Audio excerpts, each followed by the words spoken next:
The civil rights cases were really important. We need that here desperately. We are having a lot of hate incidents, gun violence. I mean, we have so many kids dying. We did a lot of work around that was very strategic and very about organizations and not one-offs. We did a lot around sextortion, which... Like the sextortion stuff they do with kids and teenagers, it's crazy.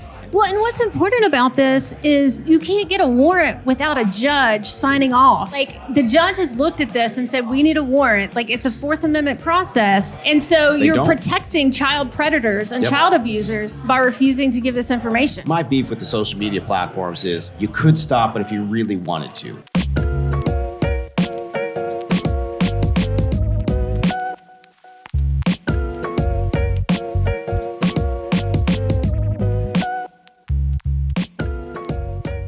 Welcome to this episode of Bourbon and Proof, where we interview those who have been both successful at law and life. And today we're very honored to be in Charleston, South Carolina, to have on one of South Carolina's finest lawyers, Adair Barrows. Thank you. What? And of course we have this guy, Morrow. Hello. So we'd like to start off with a pour, and I know And Bob, you forgot to say where we are. I said Charleston, South Carolina. Oh, but we're at this Uptown bar and... Well, thank you for the call. I'm actually wearing Social AF for Uptown Social. You can buy this merchandise here. They probably have it online as well. By the way, we also have the Bourbon Approved merchandise store where you can buy anything from flasks to t-shirts with the Sleeping Morrow on it. I got to get one of these shirts. I better go on there. Better go buy some online. All right, so Will, can you come on out here? We're gonna start you with the pour, Adair. How about that? Love it. We got to get you nice and saucy to talk about the U.S. government. All right, so we are going to be doing the Bardstown Bardstown Foursquare series collab. So this actually made #9 Whiskey of the Year by Whiskey Advocate in 2023. This was a highly sought after barrel made by Bardstown Distillery in Bardstown, Kentucky. They do 50 plus mash bills at the distillery. I mean, they are churning out whiskey left to right. Horse Soldier, you name it, they're making it down there. They collaborated with Foursquare Rum and finished a blend of whiskeys in Foursquare Rum barrels, which is what came out of this one for you. Wow. So do that pour. So you mentioned Sounds Horse like Soldier. it's going to be pretty smooth. Horse Soldier Bourbon. So one of the only female distillers, Elizabeth Pritchard, does Horse Soldier. But not this one, but of those brands, right? Yeah. See, I know some things. Well, so yeah, we did. So Adair, while we're doing the pour here, I mean, reading your background, you have so many interesting cases and backgrounds of stuff. But one thing that I was so interested in, working as a U.S. attorney, you were originally doing like tax liability. Oh yeah, we gotta do cheers. What cheers do you do here? What do you do? Cheers. To your health. To your health. All right. Yes. Chink on. We can do to justice. We always do the street lawyers and street justice. I love it. These days, you're only getting street justice. So let's go back to the Justice Department. Okay. When did you start with the Justice Department? The DOJ. The first time or the second time? First time. I started as a baby attorney in 2007. And you were assigned to like tax and narcotics or something? All tax. I was morally indignant about tax shelters, which is how I ended up there. Wait, morally indignant at tax shelters? What does that mean? Yes. Because all these people with all of the money were paying zero taxes, and my daddy, who's a carpenter and makes nothing, pays his fair share. So And you wouldn't have liked some of my conservation easements that I've done. You might not have met Mauro Fiore, but he may have bought a few giraffes for conservation easements. Lots of circular money that went nowhere. Or captive insurance. Yeah. That's another good one. It's a good one. Sale leaseback. Yeah, so the shelters really pissed me off, and DOJ at the time was not winning them. And this is good, by the way. It's very good. And I was like, look, if I can talk 16-year-olds into understanding math they don't want to do, maybe I can explain these complicated tax shelters to judges and juries. And it was great fun. So, yeah. So you actually were trying tax cases? Yeah, and try doing a jury trial where your client's the IRS. Win that case. Yeah, I think probably unwinnable. Well, we won. Wow. You should do in your your closing PowerPoints. There was a wrestler named the IRS that used to come out with a briefcase, the WWF back in the day. And it was the IRS. He would just come and slam a briefcase with a tie. It was wild. But one of the first things that when I looked up your backstory is you're a baby attorney. Yeah. And I'm sure there was a lot of, if you're doing tax evasion dudes, there are probably a lot of male chauvinist POSs. And I read one where a guy had flown in on his PJ, his private jet. Mara and I have a private jet. It's called Southwest, but we share it with SWA. And he just rolled in and he said something just so inappropriate to you. And how did that work out? Yeah, he swaggered into the room and looked at me and said, "What are you, 12?" It was on. It was on. I had him under oath for 8 hours. I could have finished in 3, but I did not. Oh, man. Did you watch, it's not Goliath, what's Landman? Have you watched this show yet? No. So Billy Bob, he's a land developer, oil guy, and like... He's kind West of a Texas. fixer. He's a fixer. He's a That's what he fixer. does. But he is a shark lawyer, and she's like very young, and she's a bulldog, and like... When I read your story, it reminded her. She just walked in the room and just eviscerates these dudes. They were like, "Oh, honey, you don't know." She's like, "What did you say?" Well, now you call me honey. It's fucking on. It's on. It was on. He paid a lot of millions before the end of that case. Really? Yeah, a lot. I mean, but why did you go to the He DOJ? maybe had to sell his private jet to pay his tax bill. Good. It's great. Where is it now? Maybe we can pick it up for bankruptcy sale. Yeah. Well, Donald Trump did pass that new tax law for private jets. Oh, really? Yes, 100% accelerated depreciation. Sure he Yeah. did. The first year you buy it. You can So actually write basically, off the entire Giving jet. away It's- planes. Donald Trump's giving away planes to his friends. Well, but apparently because this environmental, it's just a hoax, so it doesn't matter what emissions Yeah. come out. So Yeah. what about the second time you went to the DOJ?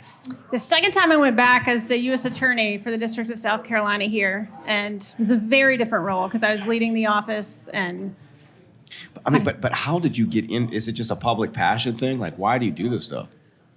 because I love it. I care. And I'm also like the department especially. I'm an institutionalist and I love the department and what it stands for. I'm crying right now. It's current condition, but like I really do love the department and it is what raised me as a lawyer. So what years were you there the second time? Second time I was there 2022 until just a few months ago, till March. So why are you no longer there? Yeah, I got fired. Do you want to hear how I got I fired? would love to hear how you got fired. Yes, tell So us. I am on a work trip as the U.S. Attorney, and in the afternoon, my cell phone is bricked. I go check my laptop is bricked. I can't get into it. I call the tech guy at the U.S. Attorney's office. I'm like, I can't get into my stuff. He's trying to figure it out. Nobody can figure it out. I start realizing that other U.S. attorneys are also having this problem. We're on our personal cell phones figuring it out. And so this is a problem because we're the chief law enforcement officer. I was of the state, mass casualty event. People need to be able to reach me. FBI needs to be able to reach me. So we sent out these kind of urgent reports up to the front office of DOJ, and they said, we're looking into it. We don't know, blah, blah, blah. We find out 3 days later that it was ordered by the White House, and even the leadership of the Department of Justice did not know. And But you don't work for the president. You work for the American people, isn't it? They're supposed to be the divide. yeah. Well, and besides that, like, how can you fire the U.S. Attorney and not know who's in charge? And the Attorney General and the Deputy Attorney General, no one knew that all these things, that all of these U.S. attorneys were now incommunicado with their office, with whatever. So yeah, that's how I got fired. Yeah, but was it all? I mean, you were all targeted, obviously. Yes. But who all was it? All just anybody that was fighting for civil rights for human No, beings? so it's appointed by the president. So most of us were appointed by President Biden. They also fired a number of what are called interim use attorneys that were appointed by the court or were acting accidentally. They had to rehire one of them because a senator got really mad because he was actually a Republican. Hey, your senator here, Lindsey Graham, he ain't gonna help you. But- just so you know. Yeah, it was crazy because it's normal for U.S. attorneys to turn over with a new administration, but it's done in a very orderly fashion. You're asked to resign by a certain date. You have I mean, a you have case transition files, you have plan. things that are going on. You're working the FBI, You active know, investigation. We were at the point where on Monday it's like, do I sign the indictments? Are the indictments good if I sign them or not? We don't know. We don't know who has the authority. At this time, even a few months ago, what type of cases were you prosecuting? Like, what was your stuff? So the office did everything. Obviously, guns, drugs. I focused a lot on the civil rights work. because it's so important. And we're one of 2 states without a state hate crimes law. So There's only, can you guess the other state Well, what kind that of does crime not law? have a hate crime law. A hate crime law. South Carolina's one, and there's one other. It must be Louisiana. No. Hint, it's the state where the gentleman that was killed is the cause for the federal hate crimes bill. Ooh, No? I did not know that. Yeah. Another one. Colorado. Close. Wyoming. Wow. Yes. Yeah. Wild. Wild. And so But you prosecuted one of the only cases that's a true hate crime, but you couldn't even call it a hate crime. I mean, how does that work? Could you call it a hate crime? Yeah.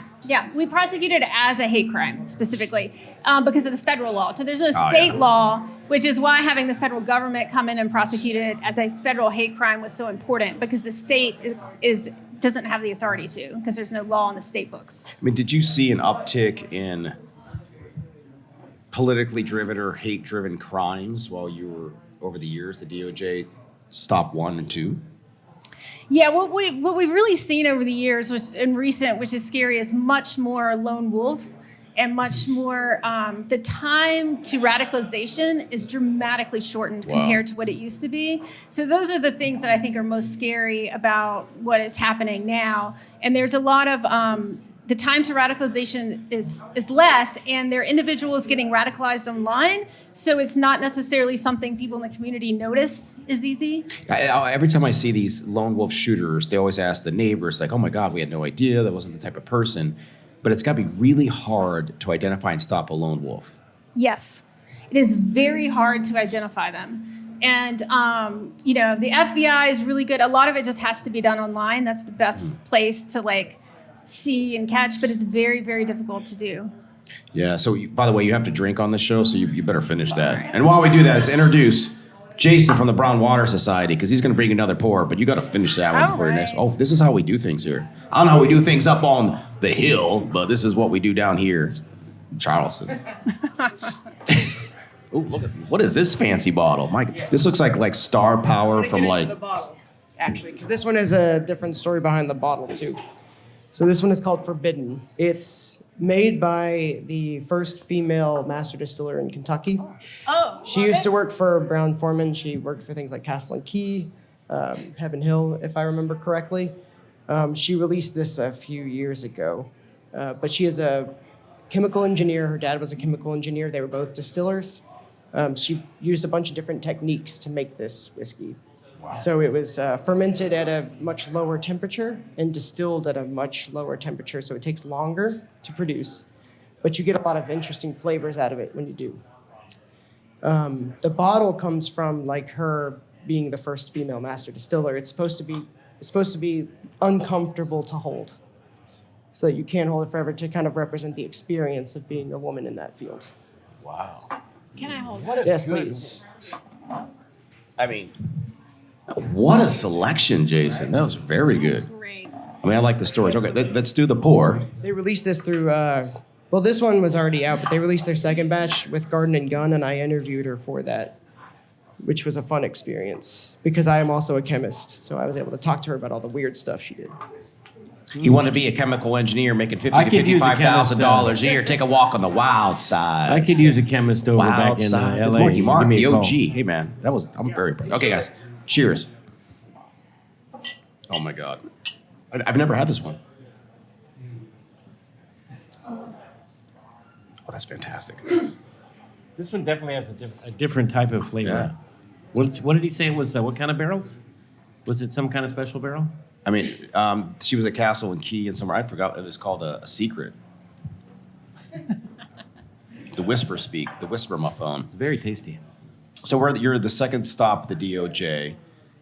I mean, so what happens now after the few months ago, whenever this stuff goes down? I mean, do you go down quiet? Like, what happens? Yeah, I mean, look, I was a political appointee. I knew my job was over. It was just the way in which it happened, that we didn't have time to transition the office and make sure that the people of South Carolina had the authority line that they needed for things. It really troubled me. But yeah, I mean, I was fired, and then the number 2 in the office became acting until the current administration appointed their own interim U.S. attorney. So how many U.S. attorneys are there in general at a time? 93. 93. So there is one for every federal district court in the country. And so some states, have multiple federal district courts. Some, like South Carolina, has one. So every federal district court has its own U.S. attorney that runs the U.S. Attorney's Office, which is DOJ in the field. How many do we have in I California? know in Los Central, Angeles, East, North, the South. Central 4? District, they appointed this guy named Bill Oh, God. SI or SLI or something. And apparently he's horrible. And they're saying now that he should never have been. He's acting, I think. So, acting. but he was never. You have to go through like appointment, a congressional appointment or something. so But he never did. The way it has historically always worked is there's an acting, which is whoever the top career person is, until the president nominates and the Senate confirms. Like, I was not in office till the Senate confirmed me. There is, because the acting statute, you can like turn into a pumpkin after so many days, they have an interim statute where the AG can appoint an interim for a set number of days, and then the court can appoint an interim. What happened for the first time in my knowledge in this administration is that they're appointing interims before they are, instead of doing the Senate confirmation process, and then they, after their time as interim runs up, they ask the court to appoint it, and the court says no in the case like... But that's what they're saying with Bill, for instance, is, and I've been baiting him with some of the civil rights case that we're doing, like, why aren't you responding to our claims, X, Y, Z? But really, he has no power if he hasn't been appointed by the Senate, because that's what you're supposed to do, right? I mean, that's the procedure. So how does this... Well, there is a statute that allows for interims for short durations for a short of period. time. His lapsed. So Well, his and lapsed. this is being litigated right now, right? Really? With the... Yeah, but he's not supposed to be allowed to have any power anymore, but they just left him And there. so it was, I think it was the U.S. Attorney in New Jersey who had been interim. Yes. The court did not reappoint. So they did this little shenanigan where they hired him as a career attorney and made him acting. And some of the defendants have challenged that and said the indictments and the procedures made under him were unlawful because he's not the legal U.S. attorney, which I think a district judge in Pennsylvania is handling. And the initial ruling was that it's not lawful. So that's like literally being litigated right now. And the Pennsylvania courts, it's a very centrist court. I mean, like, what my experience there is, you got Pittsburgh and Philly, but for the most of it, it is a very non-political atmosphere. You get a little stuff here and there, but there was something that was in the news today where the second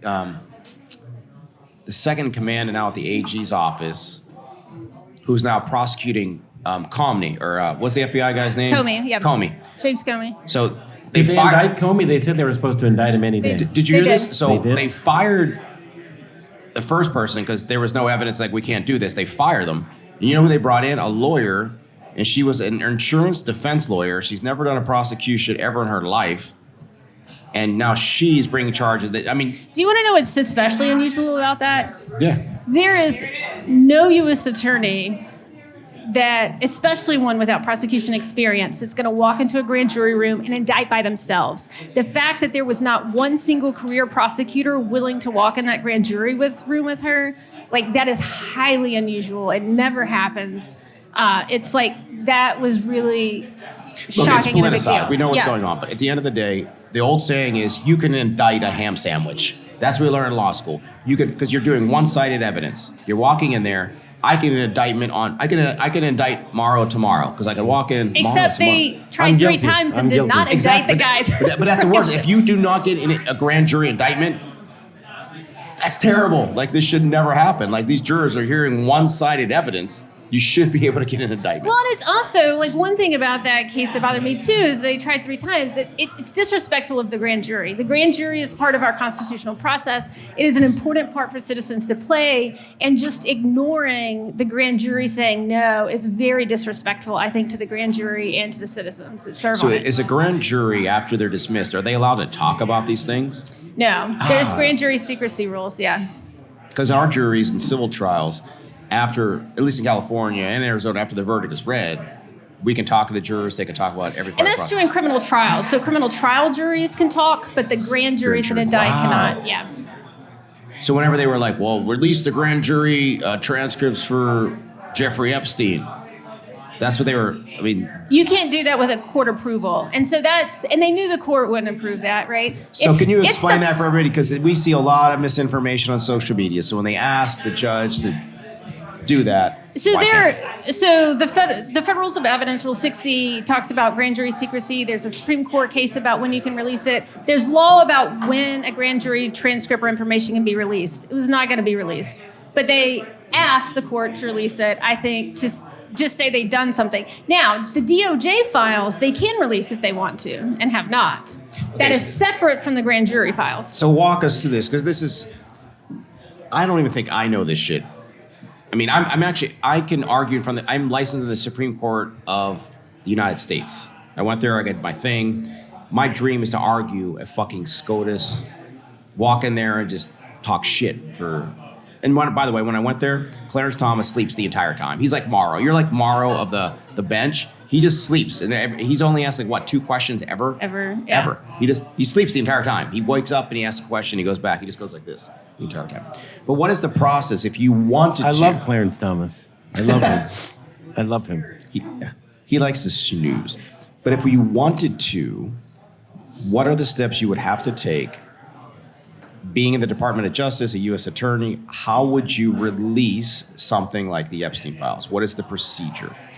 Well, it's about, depending on what it is, there are different levels of authority on who can release it. Grand jury information requires court approval, so that's not going to happen. But investigative files, the Justice Manual stands out, it's usually confidential. And depending on what it is, you might have to get U.S. Attorney approval or Attorney General approval. But there is someone who can, if they want to. It's internal to the administration. But to be clear, you can if you want to. Yes. Wow. Unless it's classified or something, which is very rare, right? So you did a lot of civil rights cases, the hate crime stuff here. What are the different, like, are you representing like the people of South? I mean, you're right. So what were things that were special to you when you were at the DOJ helping the people here in your state?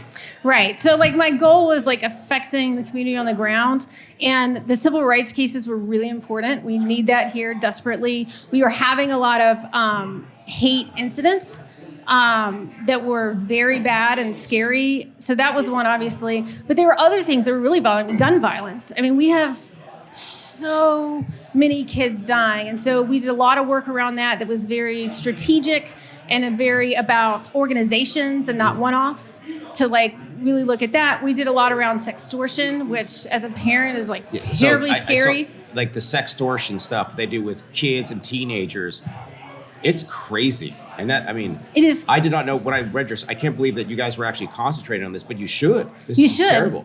It should, and it's really something people should know about because it's very hard to get people because they're often overseas. They're in Africa or Estonia. They're somewhere else. Sometimes they're here, but they're on the other side of a keyboard.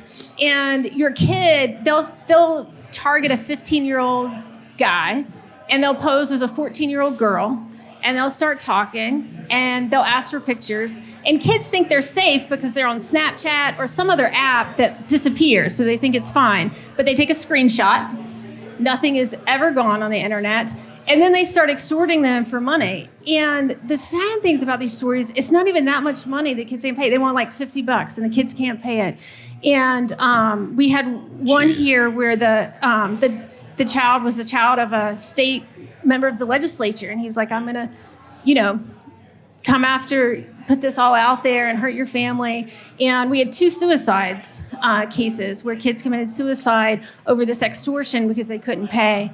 And it's so scary. And you have these teenage kids that, they're trading nudes on the internet, but they're really innocent kids being manipulated, and they think they're talking to a 14-year-old girl. It's a 35-year-old guy, and they got a mule on doing the Cash App, trying to get the money, and it's really hard to get them. We did get one guy that we extradited from Nigeria, but it was a process that took years to get him from Nigeria, and a lot of times you can't make it happen. But this is the true harm when you're working actively to make sure this never happens and the door's closed. You can even talk about the transition of these types of files or investigations. Like, we're doing a lot of sex trafficking cases, and a lot of it starts online on Facebook, and they recruit kids, and they start exactly with what you're talking about. Yeah, it's so crazy. When we were kids, none of this existed. it was easier for your parents to keep an eye on you and to make sure you weren't involved in bullshit. But now, kids play games that are, with multiple players, and there's like perverts and weirdos who infiltrate games, and perverts and weirdos on Instagram and TikTok, and it's bad. It's very, as a parent of small kids, I worry about it all the time. I don't want them on. Yeah, my kids don't have social media. I have a teenager, no social media. And when they are on games where they have a name, their name has nothing to do with their real name. They can never share any information, never about the school where they live, like none of that. There's some of the litigation coming out against like the, what's that game? Roblox. Yeah. Because they were able to get some of that information in different chats. And I'm just interested how that litigation is going to go, because there should be massive safeguards that this stuff should never happen. And I'll tell you something else that's scary that is making it much harder for law enforcement to catch these guys, is there's the tech companies. A lot of what's happening now is they're making themselves warrant proof. Like when we want to go get evidence, they are creating technical situations where they literally can't go get the information from a technical standpoint. And so you don't have to comply with a warrant if you physically can't. And so they're creating, to not have to deal with it, tech companies are creating these technical barriers to being able to get the information and give it to us when we're investigating these cases. And it's really, really frustrating from a law enforcement perspective. So I've had recently people reach out on social media with DM and were like, they're doing a lot of like civil rights justice posts, and they're very watched and viewed things. And they said that they're getting notifications from Meta saying, hey, the U.S. attorney or somebody's trying to subpoena records from us to find out about you. You have 4 days to get in there, get a lawyer, and figure it out. And I was like, this looks scammy. And I looked at it, I was like, no, this is real. Like, so the U.S. government is trying to just unmask who the social media accounts are that are out there like posting, showing what's going on. I was like, oh my God, this is crazy. Well, and what's important about this is you can't get a warrant without a judge signing off. Like the judge has looked at this and said, we need a warrant. Like it's a Fourth Amendment process.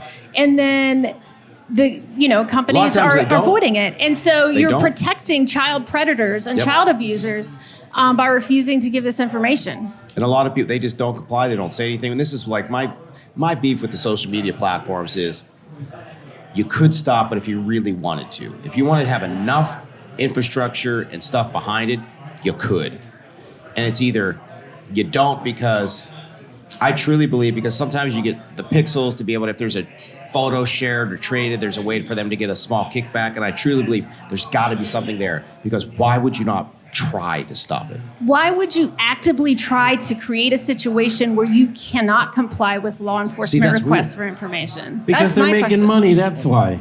That's it. I always say politics ain't red or blue, it's green. They're making money. They don't give a shit what else about anything else. They're making money. Unfortunate. Well, shit. I love this episode. We could talk about this forever. but let's talk about you.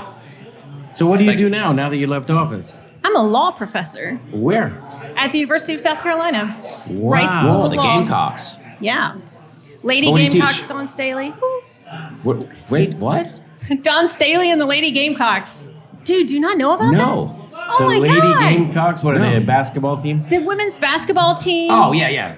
Last year, we watched, they Yes. crushed last year, yeah. Oh my God. See, Huge when fans in my house. So what subjects do you teach at the law school? Well, I'm setting up a federal civil rights clinic, Nice. and I'm going to be teaching complex civil litigation and some other litigation stuff. So are you professor or adjunct? I'm a professor. I'm a visiting assistant I'm professor. available to do guest speaking to your class. He will Great. he will tell you what you're not supposed to do. He'll give I you will tell- hypotheticals. If you ever want a street lawyer in there who's been in the trenches for 25 years, tell him about Bring what it's it. like. I'm available. I love it. He'll tell you how he safeguards himself from being indicted Yes. all the time. Yes, and other things. Wow. So at the end of the episode, by the way, you will finish that, but we always ask you what's your bourbon of proof. Like, the best part, if you saw her show notes, she had one rule. She's like, if you're going to give me Jim Beam, you got to put Coca-Cola in it because it's terrible. We're not putting Coke in your whiskey. We're not drinking Jim Beam here. Come on. So at the end, we also asked, what's your bourbon approved? Like, what is your go-to whiskey, whether it was on the show? Like, what's your sipper for you, Adair? Woodford Reserve. Woodford Reserve. You like Yeah. the double oak or just the Woodford? Double oak. See, it's good. I mean, I it's like good. Woodford too.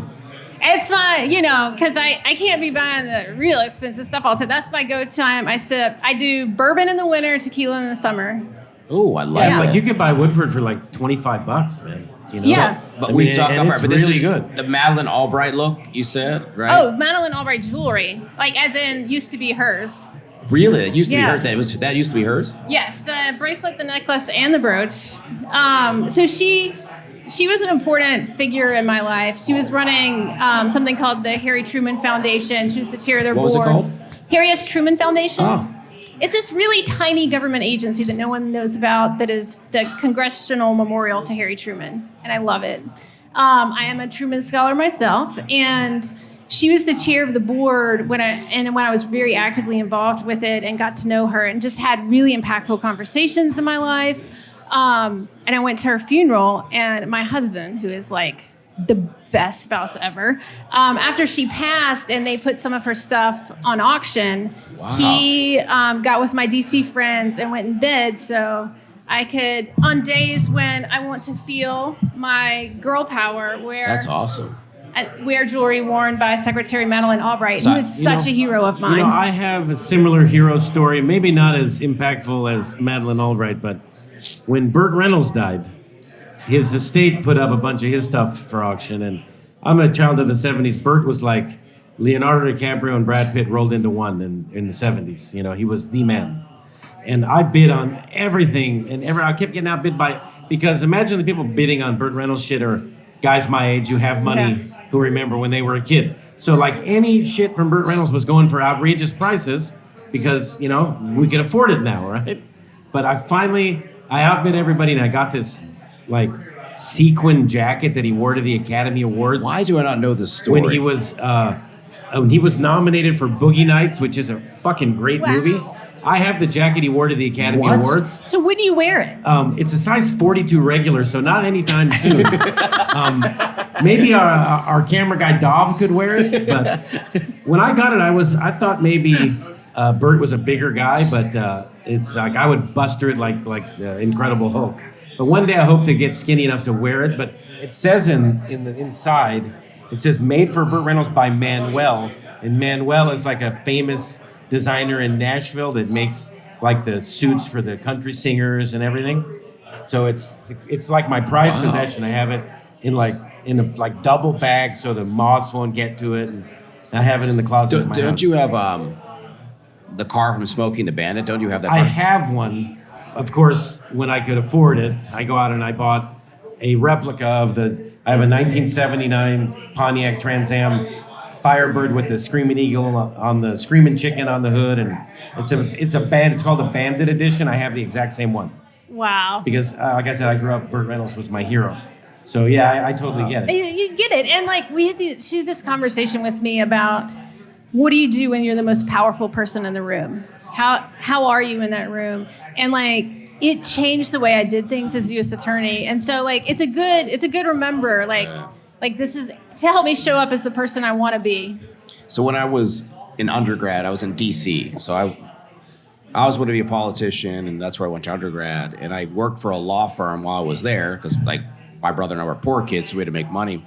Madeleine Albright came in after that administration, and they brought her into the law firm. Yep. And I was like, wait, Madeleine Albright is a huge law firm. And like I got to meet her, I was like, this is really cool. It was just something like we went across this place called Front Page. I haven't thought about this for years. Yes, front Front page. Page. Yes. Yeah. Yes. So when I was in DC, we went there all the time. All the time. Yeah. I mean, and I thought it was so cool that like this firm, they rented out of the whole place, and we had this whole thing, and I'm just this 20-year-old kid in college. By the way, I was drinking the entire time at 20. I was also bouncing at the Lucky Bar, not too far from there. Remember the Yep, Lucky Bar? Lucky Bar. I was a bouncer there for many Really? years. Yep. And then Tom Tom's, I bounced there for a little bit out in Adams, Morgan. We might have crossed paths and not even known it. I spent a lot of time on M Street in the waterfront back in the day. The Guards, third edition. Ooh. Wow, this is taking. Tortilla Coast. I did on not the do hill. that one. That was one on the hill. I didn't go to the Hill too much. Yeah. But when you're in DC, though, it's like you walk into into a bar, it's different because people are talking about like politics and stuff. And that's why I just got hooked on just those types of conversations. It was cool.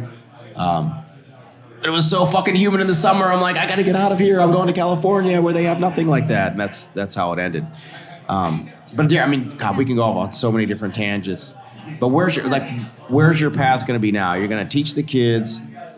I'm going to teach the kids how to practice in federal court. Uh-huh. We're going to teach them a little civil rights law, teach them to be self-reflective attorneys that grow professionally, and then write some stuff. So, as a litigators, you're litigating, you don't have time to go out and write in big picture systemic kind of ways because you got deadlines. And so it's going to give me opportunity to write about some systems change I think needs to happen in the system.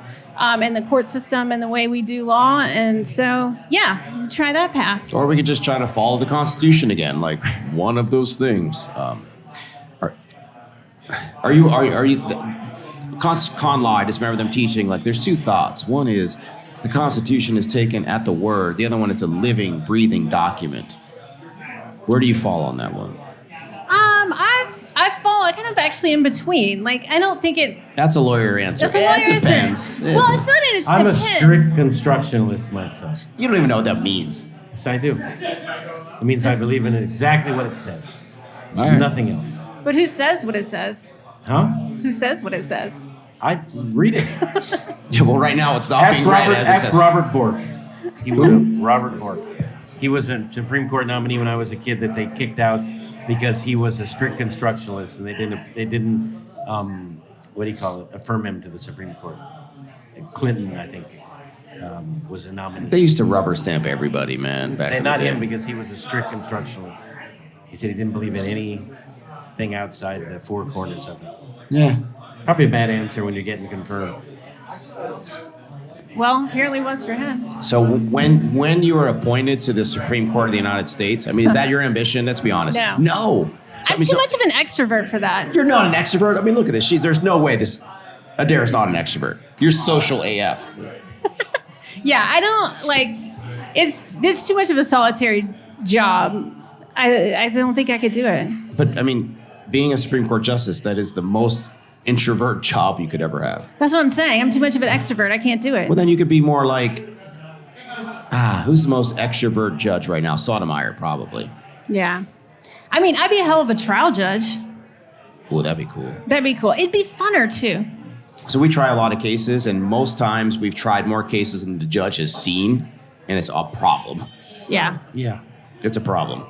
All right, so at the end of the show, we ask what's your bourbon approved. God, I asked you that question like 10 minutes ago because we got so enthralled with the conversation. So you can pick a pour you've had here, or what do you usually have? A Dare She Burroughs? said Woodford Reserve. Oh, the double Goodness. oak. Yeah. Yeah, she I forgot. It's only the second show. Jesus. All right, so I want to give a shout out again to Charleston, South Carolina. We are at Uptown Social. Got to give it to you. Shout out to our guests. I mean, some of the most. I mean, you're doing like the God's work and cerebral stuff. We're just street lawyers stringing bullshit together, Morrow and I. So we thank you for being on the show. Hey, can we hear for Adair? Round of applause. Woo!